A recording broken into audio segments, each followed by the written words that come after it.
Welcome back to Seen It Before, where we're probably going to say something stupid about your favorite movie because we've seen it all before. I'm Danny. I'm Dan, and if you're lucky, you get to find out something you don't know about yourself, like you have a cracked cranium. Yeah, it was right before we filmed this. It's misshapen, according to my producer, my father. Anyway, we're watching serious Adam Sandler today. Uncut Gems, 2019. This is definitely the most serious role I've ever seen Adam Sandler in, because, you know, really shitty 2010 comedies. It's the only movie I've seen him in where he's naked 100%. Oh, yeah. Well, I mean, it starts off inside his body, which is not really his body, but, you know, it's close, goddamn close enough.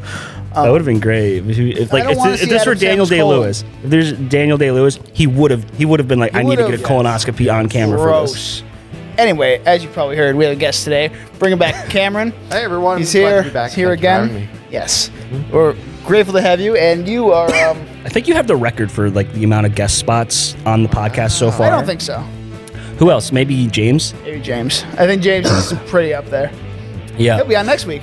Yeah. I'm going to have to tune in for that one. So, anyway. Yeah, so you're a big fan of this movie. I love Uncut Gems, yeah. Yeah, you said like when we were at work, you're like, yeah, this is my 11th watching, and I thought you were exaggerating. No. But apparently, it's okay. Not at all. Yeah. I don't think I've seen any movie 11 times. Maybe Almost Famous, but like that's like maybe like 9 or 10 at that rate. So You probably see you just love this movie. Is this one of your top 10s? Yeah. I'd say it's in my top 10 of all time. Wow. And definitely number one for Maybe the year it newest came out. top 10. It's probably the newest one, right?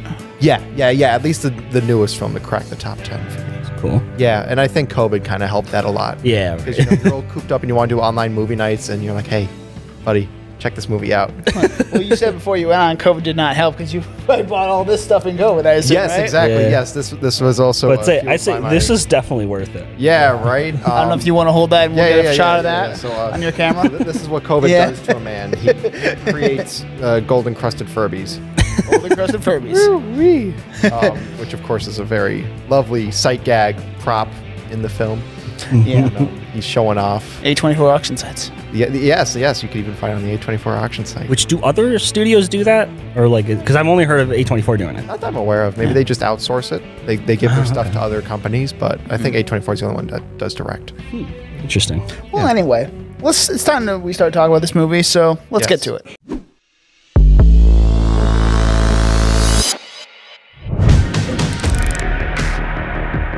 Uncut Gems. Start off in a colon, as we talked about earlier. It's a little gross. Very clean colon, I will say. Well, yes, very clean. He Very clean colon. Well, it also starts in Ethiopia, we got to remember. Yeah. And for me, that's such an important scene because it grounds the film. We could care as much as we want about Howard and about him running around and all of his lies, but the opal comes from blood. The only reason the opal is discovered is because a man's leg is broken due to unsafe working conditions, because probably there's no regulations on that mine. It's just a bunch of people just slamming around. Yeah. And it's with the blood that people have the diversion to then run into the mines, and they are able to find this opal. And then we go inside the opal with a phenomenal opening credits scene. That was very A24. Very A24. No, I got Fight Club vibes because it's obviously like that, and then also X-Men vibes because they also do the tunnel thing. You know, so yeah. And it's that idea of Howard is the gem. That's what the Safdies loved to say during the press for the movie, is that Howard is the gem. He is an uncut gem. He's hard on the edges, but there's something gleaming in his eye. There's something in there. And something in his cheek. And so they try to get in there, and I think that's what the movie's about. It's a character study. We're going into him, and we're really figuring out why he ticks. Okay. Yeah, that's a good point. So okay. Now, well, that completely reframes the entire what I'm going to looking at. This. I just thought this guy has no no low. Like there's no bottom for how low this guy can go. With his family and his shame. How he put the kid to sleep and he's watching the basketball game on his iPhone, screaming, like whispering like cuss words and like flipping off the camera and everything. Like, oh my God, I don't know. Yeah, it's cool though. So then we go from like the intro sequence and then it turns into a colon and then it's like, so what was the significance of the colon now that I'm thinking about it? Like, Is like this guy's just a piece of shit? Or I mean, that's on the surface. That's actually pretty funny. But I mean, because like no A24 movie doesn't have some sort of like theme or message in it. Well, my whole feeling is that the film is also very concerned about time and aging in a way, because Howard is in his middle age. He's getting a colonoscopy at this time, and yet he's still acting like this swag boy, waltzing around, showing off his rings, going to clubs, hanging out with women who are younger than him, the Julia Fox character. Yeah, what's her like? She's also just as damaged as him. Like, what's her face? Wasn't Mantis in that bed as well? Yes, the actress plays Mantis. Pom Clemente. Yeah. Pom Clemente. oh, that was her friend. I'm sorry, I don't know her name. Yeah, when they're leaving the hotel, there is a deleted scene. I don't know if it's available online or anywhere, but there was a image that somebody shot early on of Adam Sandler chasing her down a sidewalk. Oh, the scene was never used, but yeah, that's cool though. She was around, and there's a couple other little Easter cameos that connect to the MCU in a way. The Weeknd's in the MCU? I didn't know that. A fucking Weeknd. Tilda Swinton. Yeah, that's right. Wait, where? Yeah, she's a voice, I believe, right? She's on the other end of the line when Howard is calling the that's the auctioneer. Okay. That's Tilda Swinton. Back to the basketball game in his son's bed or whatever, when he's watching that. So when he returns out from his son's room, you can hear on the TV them saying, "What would you do if you only had 2 weeks left to live?"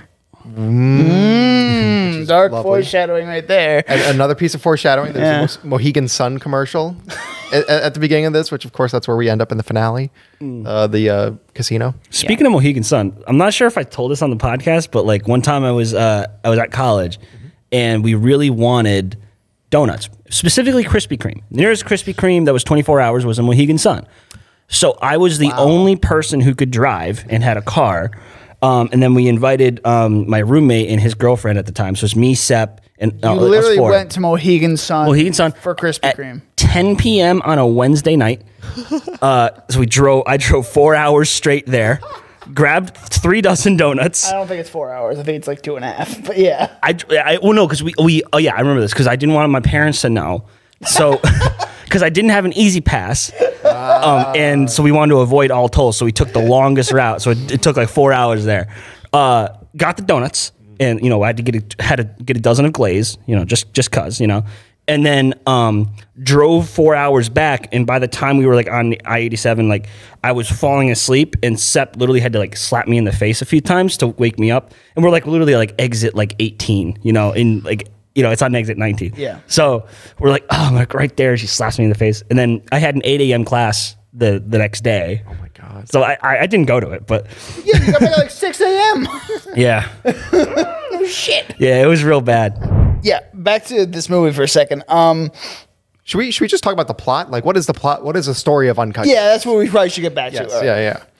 So, I mean, it's just, in my opinion, like, because you can kind of interpret this a few different ways. I think it's just a guy who's crying for help the entire time. Because there even is one scene where he's just like, I'm sick, I need to do something. And he's not at his lowest, but he's kind of like, I realize that like something's up here. And then he like, so I think it's just like a guy who just getting addicted or his addiction is taking him over.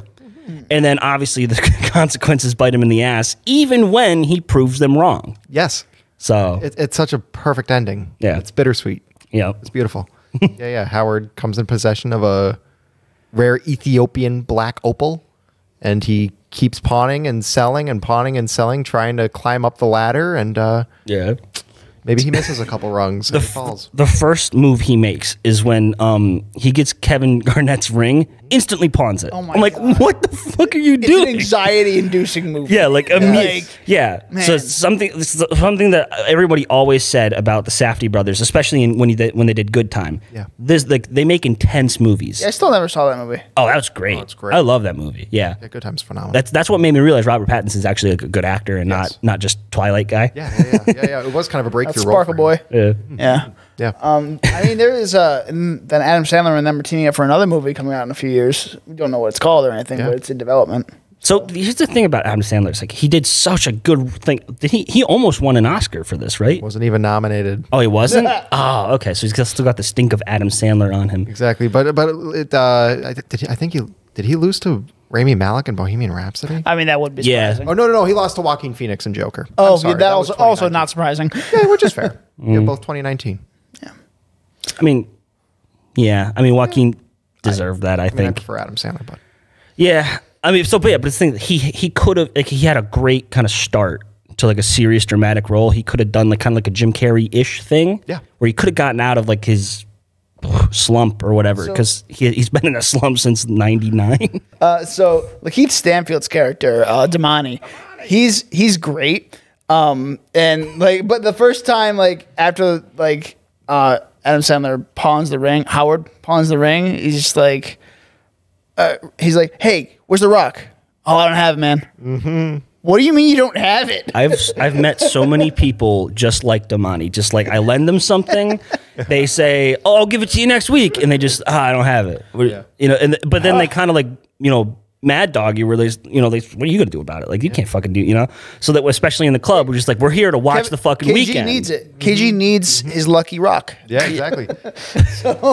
And of course that was so important for the Safdies was when they were casting and figuring out the timeline of the movie, they wanted it to line up with reality. They needed a basketball player with a really freaking good game, a bad game, and then a really good game. They needed that kind of pattern to line up with their story because they needed the gem to kind of disappear. But also, I do want to defend Damani just a little bit. He's the only reason Howard got to meet Kevin Garnett. That's fair. He's the one who brought him in. Without him, So in a way, he kind of like. So don't get me wrong. Howard is the maker of his own destruction. Yes. But if he never met Kevin Garnett, nothing. He would still be alive. What if? What if? Yeah. Spoiler alert. What? Yeah. Well. I mean, look. You don't think this guy is going to die by the end of the movie? He is touching his cheek right there, right where we got shot. Just saying. There you go. When Howard asks his wife to change the channel in the beginning of that stuff, he's like, "Yeah, tune it to ESPN. Yeah. Game's on TNT." This is a bad movie now. Yeah, I hate it. I hate it now. That small mistake. Yeah, it's like. That Also, definitely comes. as a non-sports fan, I appreciate pretending that I know what's going on in basketball. I didn't even notice that honestly Yo. though. Like I had to look that up. So. This is gonna like reveal how stupid I am. Oh God. My friend sent me a picture of her. She was wearing a Bills jersey like Yeah. a couple days ago. I'm like, oh, when are they playing? And she's like, the season doesn't start until fucking.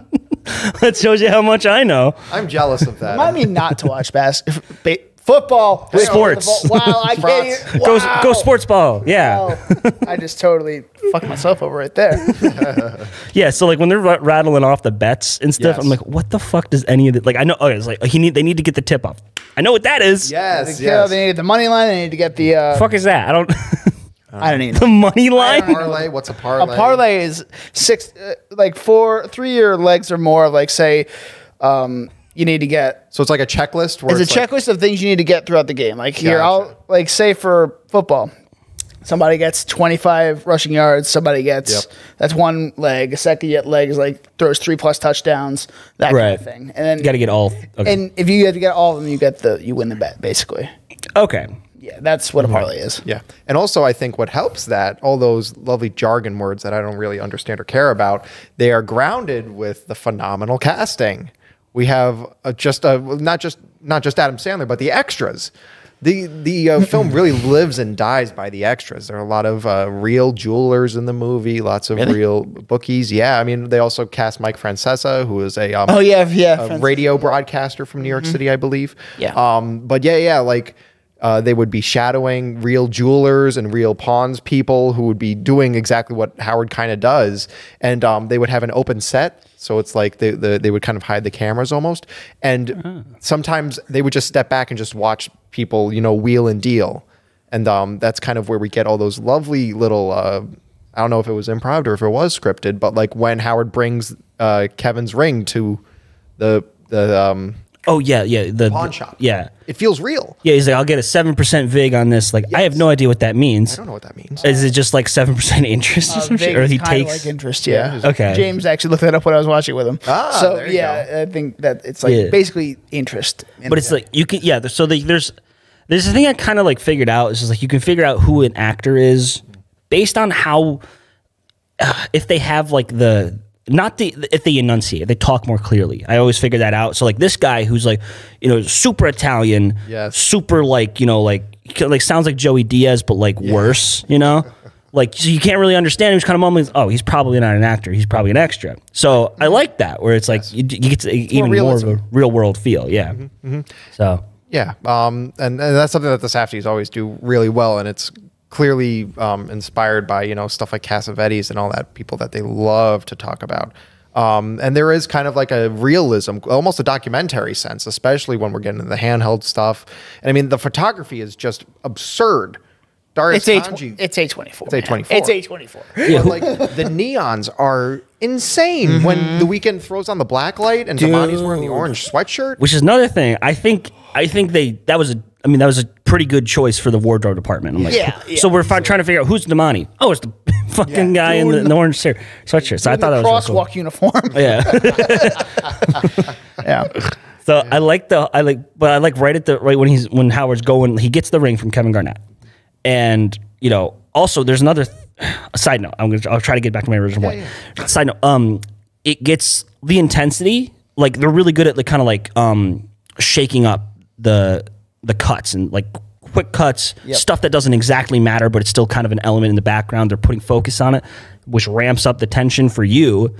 And then it all kind of culminates in Garnett breaking the glass. Yes. And and then also just like Kevin's or Howard's insistence, like, oh, let's get them some Gatorades or waters. Like very kind of like chop, chop, chop. I got the spring water. Yeah, it's like, I don't get no fucking water. Like, who gives a shit? Like, we want to make a deal. And I'm thinking like everything could be solved. Like if everyone would just took a beat, slowed down, stop saying fuck you. Just like say, what do you guys want? I want this. No, there's the guy in the backgrounds are talking. So like it's chaos, but like controlled chaos. Like so up there with like Wolf of Wall Street levels, fuck you and everything. Well, the perfect example of that scene is when Kevin is in the door and it gets locked. Yep. And you have the sharks on the other end of the door, them trying to jimmy the lock, which is of course a great Chekhov's gun for the end of the film. Yep. Great. And it's just the way we just slowly ratchet it up, and we're getting introduced to more concerns. It's like one beat of like kind of like oh, this guy might get pissed off. Yep. Another moment. Yeah. Glass break. So then like already things are off to a bad start. Then Kevin's like, I need this rock, man. Yeah. And then Howard's like, hey, you can borrow it. Give me your ring though. I'm gonna go pawn it. Just go fucking pawn it. So the second he gets the ring, he pawns it, and then he sends a picture to his fucking like the guy he owes money to, his shark. No. Yeah. Oh, I know. Yeah. I know. And dude, like. I thought it was interesting because they had a kind of like a connection outside of like it's not just a loan shark; it's a guy he knows at Shabbat or whatever. So like, so like they're close. They're kind of a little bit of a not like straight up family, but kind of a family. So I thought it was interesting. He gets kind of a little arc too at the end. When I thought that was very interesting for them to include. Yes. But it's like Howard, you don't just like, here's your money. I'm totally going to give it to you eventually. But I love how most of this movie is just Howard trying to convince everybody else of his disease, I guess. Yeah. Like trying to get everybody else in the mindset of like, you have this, but you could make double or more.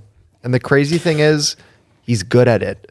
Yeah. At times, I think he gets in the way of himself. But the bet he made at the start of the movie was a good bet. Yeah. The bet he made at the end of the movie, that was a good bet. Yeah, everything kind of works out for him. That's the twinkle that we're talking about, like the twinkle that makes him the uncut gem. And that's what's fascinating. That's what makes me love this movie is just the character of Howard is so fascinating because he's so despicable, but so like charismatic at times, but also not charismatic. He's an enigma. The thing is, I think if he just kind of toned down his personality, he could be a billionaire. I think so. Because the reason he dies is because he, through all this bullshit, he dicked everybody around and pissed off the one guy you don't want to piss off. The guy with the gun. Not even, like everyone's focused on Arno being kind of like the one who's like to give the order to give the hit because you think that what's his name, Phil? He's kind of just like a dog, that's controlled by Arno. But no, he's like, fuck you. This guy's been pissing me off. I'm sweating in this booth. I've had enough. For like 4 hours. Yeah. That gentleman, of course, is not an actor. He was apparently discovered on a subway. And I think it was either the Safdies or the casting director was like, hey, You're going to be in this movie. You're perfect. You know, now you say that. Interesting. 9/11 first responder. Oh, wow, that's cool. Firefighter on 9/11, and that's why his voice is raspy. Oh yeah, I was gonna say like another thing about the acting voice. You can't really understand him too well. So I'm thinking, oh, he's probably not an actor. So now that I just clicked, you know, sad circumstances for that, but you know, for sure. Yeah, that's so cool. I did not know that. Yeah, and he's got a great intensity. yeah, Oh my god. Yeah. I mean, just from the introductory scene when he slaps Howard, you're like, oh yeah. no, no, I'm not gonna mess with you. It's like, I mean, it's kind of on the nose, but his name's Howard Ratner. Like, he's clearly like the biggest rat in this entire world or whatever you want to call it. For sure. So, yeah, I just like this guy keeps getting into like these, like I would be shitting my pants from like just like right from the first minute of the movie. I'd be like, I need to figure something out before you have a colonoscopy, not during. I mean, there's that, and then there's the scene. he just rips ass and There's the scene. just shits all over the doctor. Then there's the scene in his daughter's play when he gets like shook down. That was another good scene. He tries to stand up to them. He tries. It does not work out too well. Doesn't work out. Boy, you're getting naked and shit stuffed in your own trunk. Like, Yeah. It's really messed up. I love how his wife just kind of or his ex-wife. I don't know if they're. Yeah. Well, she like. Menzel. Well, his excuse is. Dazeem. Dazeem. Dazeem, as John Travolta says. Oh God, when She's phenomenal. She is. Yeah, she. God. I was very surprised because I'm thinking, oh, she's just the bewitched girl, but you know, she's got a little pretty good acting chops, and I love also. We'll get to it later, but that takedown scene with her and Howard, fucking great. Oh my God. Yeah. But yeah, I love how his excuse when he's in the trunk, he's like, "Hey, can you come out here? I locked my keys in the trunk."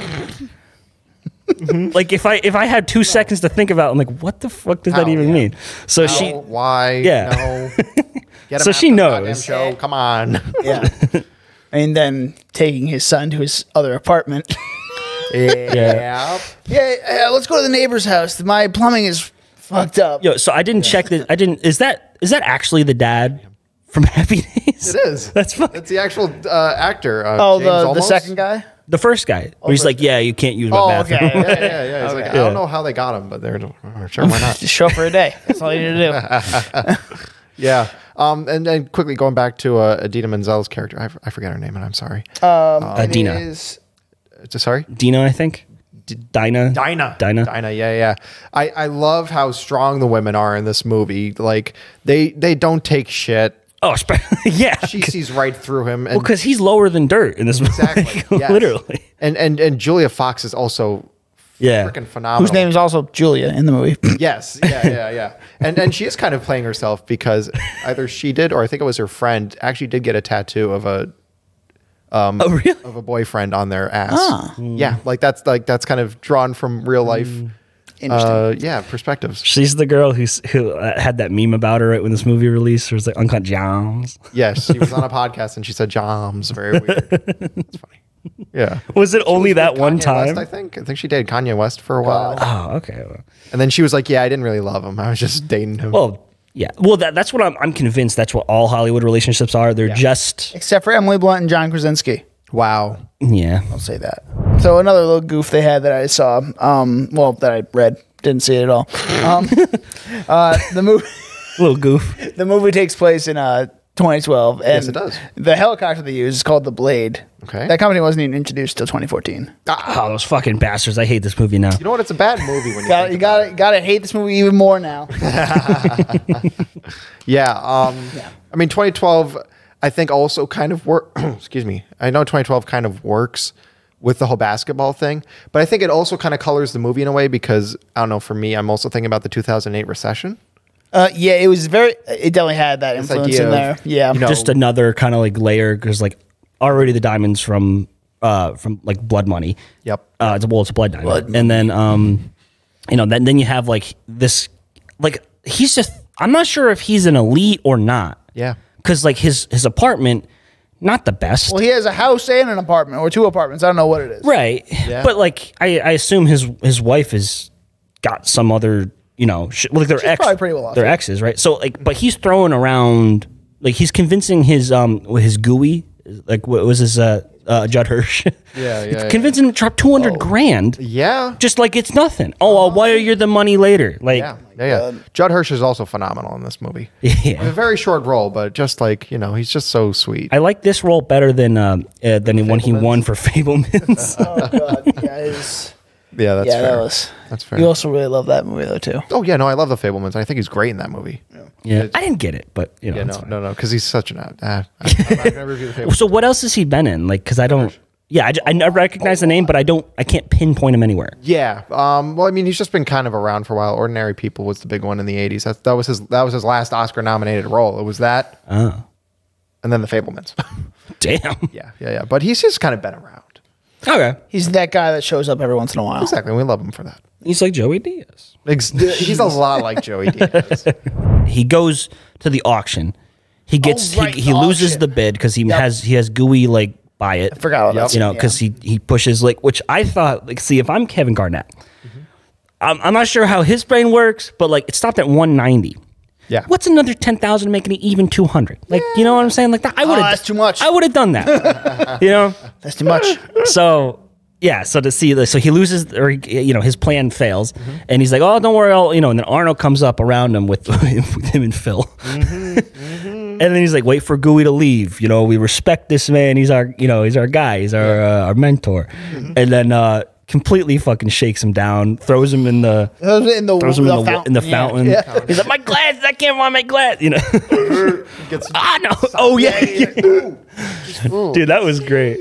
That was good. That was a good one. God. And he's totally, I'd say he is at rock bottom. Stuffing the tissues up the nose, black eyes everywhere, sopping wet, stumbling back. Looking like that. Looking a little something like that. Wobbling back. Still got that Rolex though. He's Looking doing like all right. That's all that matters. So it's so funny though. It's just like he's so like, I don't know what you want to call it, but like if we get the shit beat out of us, we were like at that point we're actually at our lowest. Yes. I don't think like to him in comparison to where he was, I guess, he where has he to sees get himself. this shit done because then he's going to be a billionaire, whatever Right. the hell it's going to be. But he could sell that watch in like that's a small business. A watch loan. is a watch, but not this right. big rock. But that has what I'm saying gems in Is it a it. fake watch though? Because he's been known to peddle Oh well, yeah, there is that one guy. It did look fake. Which that's actually a rare loose end in this movie, where like the guy just screws him out of. But like he did kind of look. Was he homeless? Oh, the guy that comes up to him. Yeah, he's like, Yeah. I'm not selling. That guy has been in other Safdie movies. He's got to be worth something. Just physically on him, he's got to be worth something. So like, if I were him, my family, like, especially after the Indiana Menzel scene where he just completely dresses him down, I would have been like, well, my family doesn't care about me. Like my son doesn't give a shit about me, and like I have more of a connection with the Arno's kid, with making the bets and stuff. So I would be like, I'm getting the fuck out of it, because I don't think he's above that either. I would be like, I'm getting the fuck out of here. I'm gonna sell my watch, get 20 grand, go to fucking Arizona or some shit, and just like try to live off the grid away from Arno. And Go to Vegas. Well, yeah, he would end up going to Vegas. Yeah, That's the sequel. well, yeah, because that's the whole thing. So he is just an idiot. Yeah. Well, he can't overcome his addictions. And so he sits down at KMH sobbing in a really touching scene where it's like, oh my God, I don't know. I personally start to feel kind of bad for him. I'm like, oh my God, this guy. I don't. Well, he's finally I am not a admitting. human. He's finally admitting like that's the true Howard. I think. Yeah. Like we finally see him for what he is, and he's just coward. Julia comes by to comfort him. He's like, don't look at me. Don't look at me. And See, then- but at the same time though, like, I'm not sure if like this is something that Adam Sandler's acting. I didn't entirely buy it. Yeah, I know. 100%. Yeah. Same. I'd like 98%. I bought almost it Because I'm heartless. Yeah. Yeah, I didn't believe it at all. You're an evil person. it leaves me breathless from the scene between Kevin and Howard, which might be one of my favorite scenes of all time. Yes. Where Kevin finally holds Howard accountable in some way. He says, hey, you paid 100 grand for this and you want $1 million. You're kind of screwing people over. And Howard just sidesteps it and he says, hey, listen, you play a game, I play It's a like game. it's 1 month of my line. I have one. time. And then we get the line, Yeah, the trailer line, the memeable line. fuck. What do you say? I don't. I'm looking. Come on, KG. This is no different than that. This is me, all right? I'm not a fucking athlete. This is my fucking way. This is how I win, all right? That kind of thing. Not. That was a good performance, Dan. Thank you. Thank you. Thank you. I'll be here all week. Good. So I'll be here all season. Anyway. So, yeah, there's that scene. And then we get to finale. Yeah. And we get, and then, of What's course, this guy's Arno. name? With the fucking, with the Julia's with the whole time? With the spray, That the weird, spray tan weird guy? dude, yeah. Oh, I love What's his name? Wayne something? Wayne Diamond. Something- wow, Perfect. that's Who is name. a real estate sales agent in New York City and is kind of Oh my infamous God. just for being, Stop. kind of a sleazebag.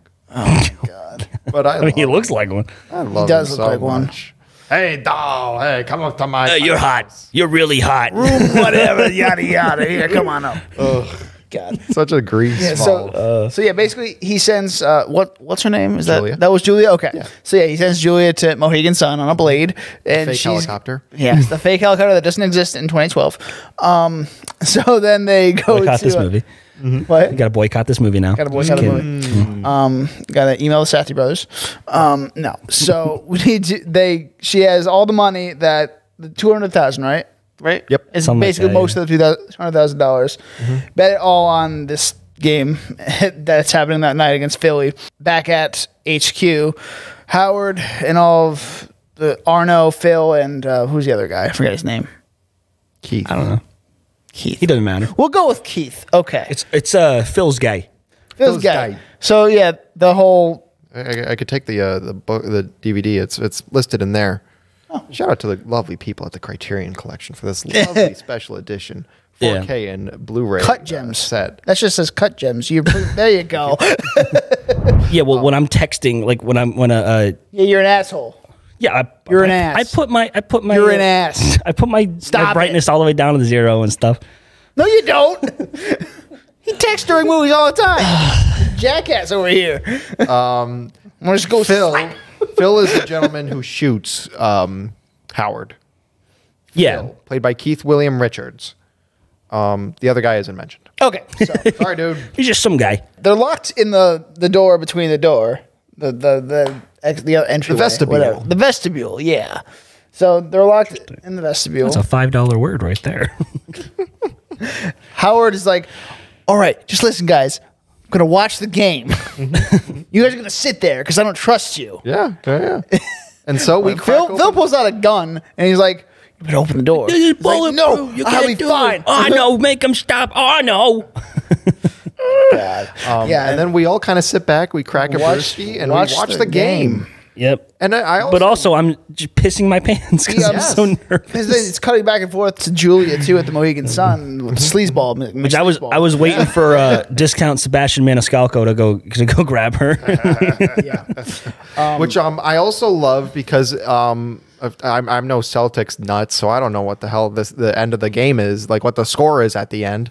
And I like the idea of a game that happened that people could easily find the score, but you're still on the edge of your seat while it's going on, being like, what's going to happen? Are they going to win? Are they going to win? Because like, Oh, this is a real game?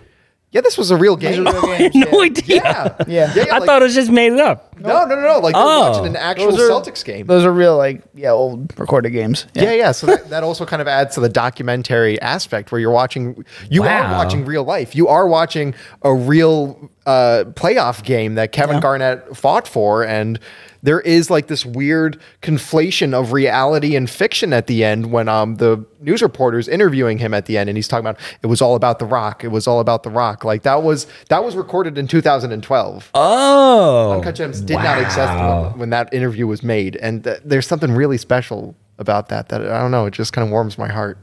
Yeah, it all kind of lines up because with the commentary you're talking about with the housing crisis, where like he's screwing over everybody else, and I also thought it was kind of a genius thing to do it in 2012, like near past, like it's not like so you have like the older model of iPhones, but you already know like.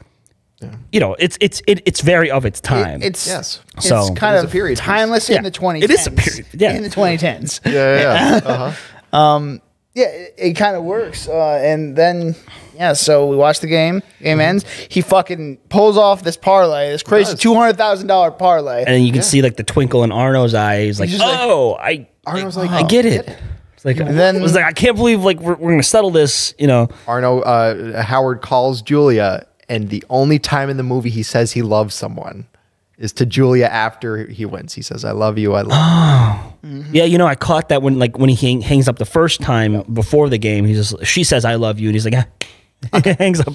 We'll talk later. Oh yeah. So that is So it's, but you know, so obviously he doesn't actually love her. He's just really happy. No. Yeah, he's just high off his own supply. Yeah. And then what happens, Dan? Fucking Phil and Arno come out. Phil still has the gun, shoots him right there on the cheek, right about there. Yeah. And And what a Howard's gut dead. punch, man. Because it's like in a way. Oh, like it was so like nonchalant too. He's just like bang. Yeah. Because he's so fed up with him. Yeah. And then Arno's just like, "What are you doing?" Yeah. And he gets shot.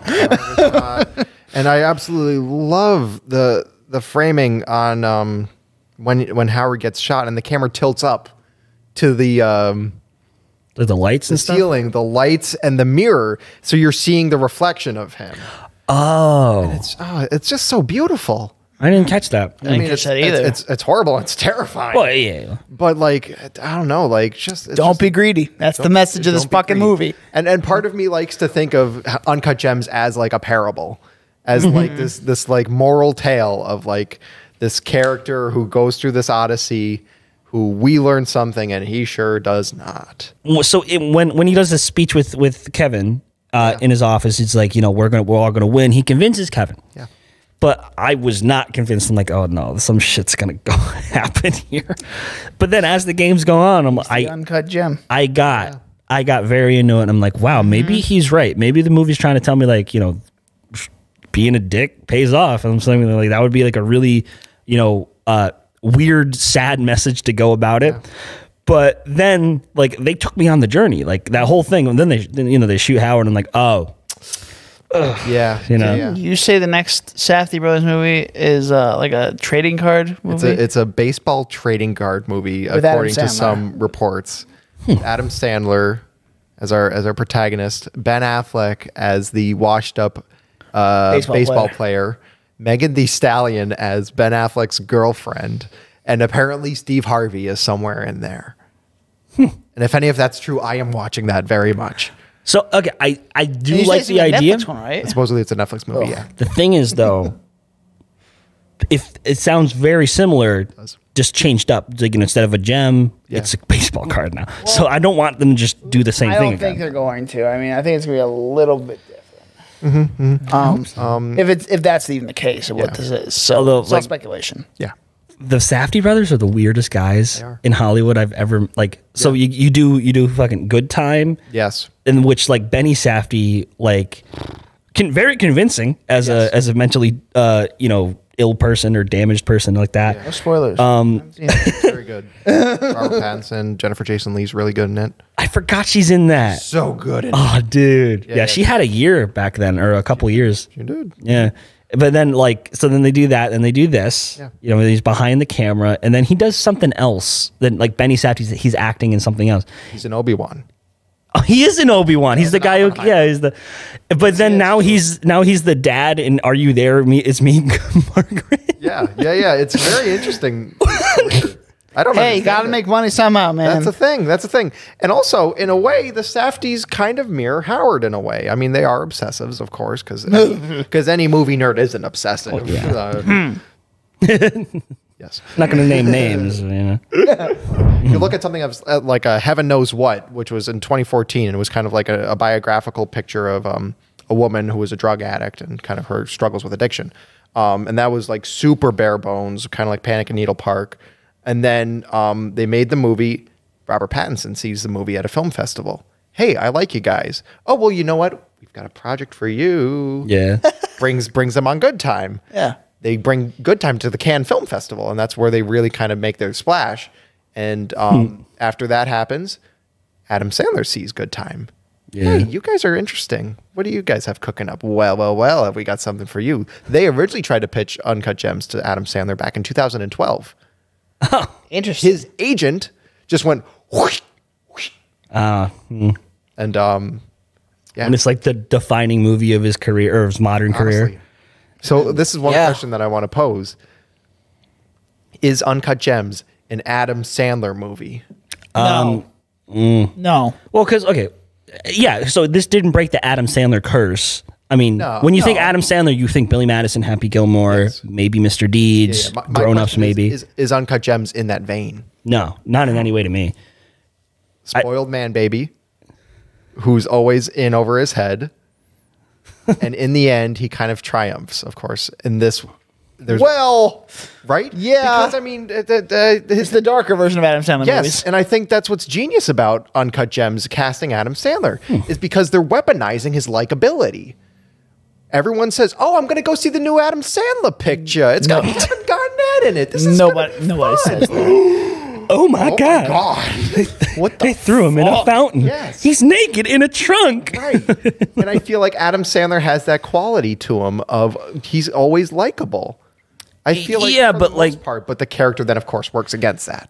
Yeah. And that's the tension that I love. Yeah. So like in regular Adam Sandler comedies, he's like a goofball with a heart of gold. Yes. He's not genuinely a bad person. Yeah. I wouldn't say. Yeah. And this kind of This one, he's just like a kinda really sees through it. charismatic dickhead. he sees through the facade. Yeah. Yeah. It's like I was just watching an American Dad episode where they locked Steve locks Stan in like a holodeck. Okay. Oh, yeah. And they show his they make him believe like show his past and like so it's all bright and shiny. He's like, oh, the nostalgia filter's on, turn it down. So it's like his dad's watching TV. He's like, hey son, you want to go fucking I don't know. But then he turns it down and then like it gets all dark and dreary and like the TV's playing static. His dad's drunk in the chair my God. in his underwear and socks. So Horrible. Yeah. But it's like that's that version of like this is an Adam Sandler movie just with no nostalgia. Yes. And I would highly recommend Punch Drunk Love if you guys like how Adam Sandler is different in this movie, because Punch Drunk Love is kind of like an Adam Sandler comedy, but Yeah, it's beautiful. yeah, I'm gonna give this one of the highest rating in a while, 93. Wow.